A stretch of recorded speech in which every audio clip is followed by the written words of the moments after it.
Foram 83 dias de luta pela vida, a maioria deles na UTI do Hospital Albert Einstein, em São Paulo. Nós vamos ver agora como foi a batalha de Maguito Vilela contra a Covid-19 e as complicações da doença. Começou no dia 19 de outubro. Foi em uma segunda-feira que ele começou a sentir os primeiros sintomas. O exame foi feito e no outro dia veio a confirmação, teste positivo para a Covid-19.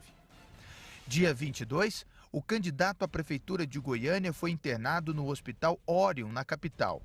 Sem ter uma evolução positiva, a decisão de transferi-lo para São Paulo aconteceu no dia 27, já com 50% dos pulmões comprometidos.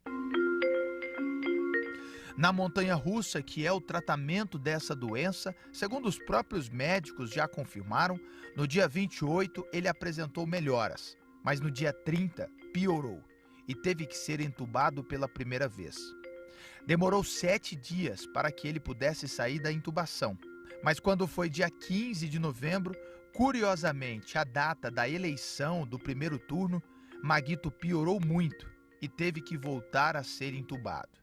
Foi nesse momento que a direção da TV Brasil Central teve a ideia que mudou o patamar da nossa cobertura. Por respeito ao eleitor e por respeito a todos os cidadãos de Goiás, não existe uma forma mais justa, mais digna do que acompanhar um fato de perto.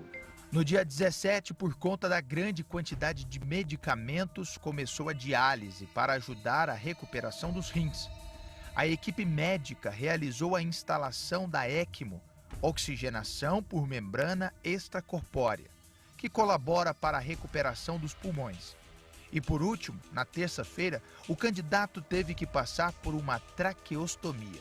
A nossa vinda aqui para São Paulo foi para conseguir algo a mais do que aqueles tradicionais boletins médicos diários. Conseguimos explicações sobre o funcionamento da ECMO, uma tecnologia moderna e utilizada em poucos casos. Então, falar da ECMO significa oxigenação por membrana extracorpórea. Instala-se catéteres em veias e artérias calibrosas do organismo para que a gente consiga retirar um grande fluxo de sangue ao mesmo tempo. Esse sangue sai do corpo pela mangueirinha e vai até o oxigenador. Então, são dois aparelhos, um que oxigena o sangue, ou seja, põe o oxigênio para dentro e tira o gás carbônico, e um outro que ajuda, que faz a circulação, que faz o papel de coração. A ECMO tem essa vantagem, ela substitui tanto o coração quanto o pulmão.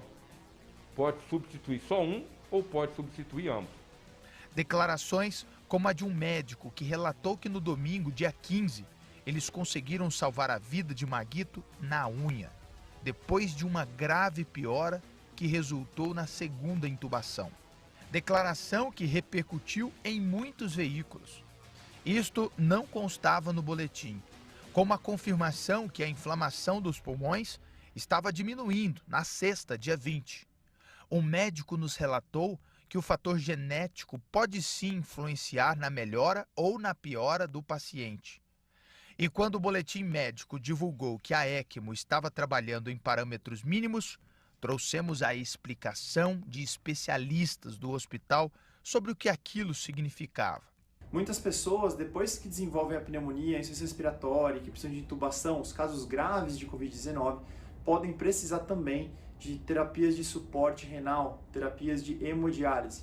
A hemodiálise tem a ideia de fazer parcialmente ali a função dos rins, tentar suprir os rins que não estão funcionando. É feita com máquinas especiais, na maioria das vezes é feita a hemodiálise, que tira o sangue do paciente, passa nessa máquina e remove ali as impurezas, tentando fazer a função do rim. Isso é muito usado nos casos graves de Covid-19, aqueles casos em que os rins param de funcionar ou começam a funcionar muito mal e o corpo não consegue se livrar do excesso de líquido nem do excesso dessas toxinas, dos produtos tóxicos que são produzidos no metabolismo normal.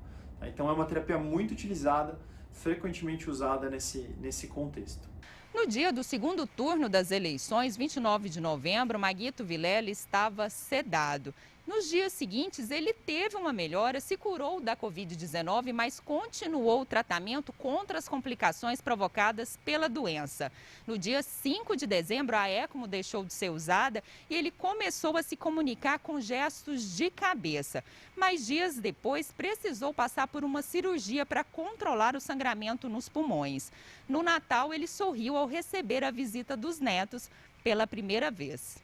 Maguito Vilela tomou posse como prefeito de Goiânia no dia 1º de janeiro por meio de assinatura eletrônica e pediu licença em seguida. Ele começou o ano em reabilitação, mas no dia 7 sofreu uma nova infecção pulmonar e os médicos aumentaram a sedação e a dose dos remédios.